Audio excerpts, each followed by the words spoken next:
इस्लामाबाद में मीडिया से बात कर आपको देते हैं, लेकिन बता दें कि आपको खबर सबसे पहले पाकिस्तान ने दी या कहीं और से मिली? आपको मुझे सबसे पहले जो खबर दी गई वो मुझे दी अफगानिस्तान के सफ़ीर ने, और मैंने उनसे दरियाफ्त किया कि आप गवर्नमेंट ऑफ पाकिस्तान को इन्फॉर्म कर चुके हैं, तो उन्होंने कहा कि हमने कर दिया। तो मैंने कहा मुझे अभी तक कंफर्मेशन नहीं हुई। फिर मैंने कहा आपने किन को कहा था? तो उन्होंने कहा हमने सरताज अजीज़ साहब से बात की है। तो सरताज अजीज़ साहब का थोड़ी देर बाद मुझे फ़ोन आया और उन्होंने इसको कंफर्म किया। अच्छा, ये भी कहते रहे हैं कि आपकी गाय बगाए बातचीत होती रहती थी अपने बेटे से, आज इस बारे में भी थोड़ी सी अगर कंफर्मेशन? मेरी कोई बात नहीं होती थी, एक दफ़ा बात करवाई थी, उसके बाद फिर मुनक़ता हो गया, फिर उन्होंने मुझसे बात नहीं की। पनामा लीक्स के मामले के बाद देखें, पनामा लीक्स के बारे में जो कंपोजिशन है जिस पे पाकिस्तान पीपल्स पार्टी भी मौजूद है, वो इस पे डेलिब्रेशन कर रहे हैं। थोड़ा सा केस के बारे में बता दें तो क्या आपके साथ जाती हुई?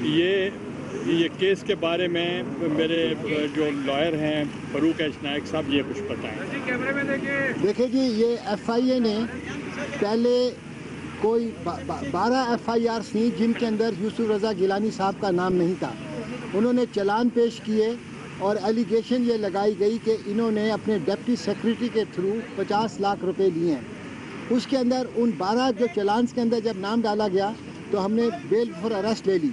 उसके बाद FIA ने उन्हीं एलिगेशंस के ऊपर, उन्हीं तहमत के ऊपर, बातों के ऊपर उन्होंने और केस रजिस्टर किए, 9 केसेस। और जब वो 9 केसेस किए तो फिर हमने प्रोटेक्टिव बेल ली यूसुफ रज़ा गिलानी साहब ने, और कराची में जो एंटी करप्शन का कोर्ट है उन्होंने बेल कंफर्म कर दी। अब FIA ने 5 केसेस और दाखिल किए हैं यूसुफ रज़ा गिलानी साहब के ऊपर, और एलिगेशन भी वही है कि 50 लाख रुपए लिए गए। इसका उन 5 केसेस में आज प्रोटेक्टिव बेल हुई है। इसका मतलब है कि आज तक 26 केस हो चुके हैं, FIA ने 26 केस कर चुकी हुई है, और एक ही एलिगेशन है कि उन्होंने 50 लाख रुपए लिए। अब आप देखें, अगर आप 50 को डिवाइड कर दें 26 केसेस से तो लाख 1.5 लाख रुपए की रकम बनती है। मैं समझता हूँ कि यह पॉलिटिकल विक्टिमाइजेशन है।